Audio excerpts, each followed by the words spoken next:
User Guide for X-Mask Micro SD Card. Insert X-Mask card into your computer. Without the authentication of the Flexxon Windows tool, the drive can be accessed easily.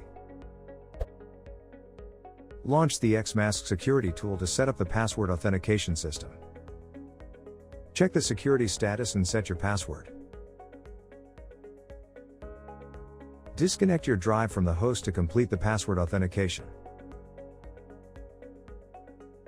You can try to format the SD card, and it will show that window is unable to complete the formatting. Launch the Flexxon security tool again and enter the password. So unmask the card with correct password. Copy over a file to the X-Mask drive. Disconnect the drive, authenticate with the password.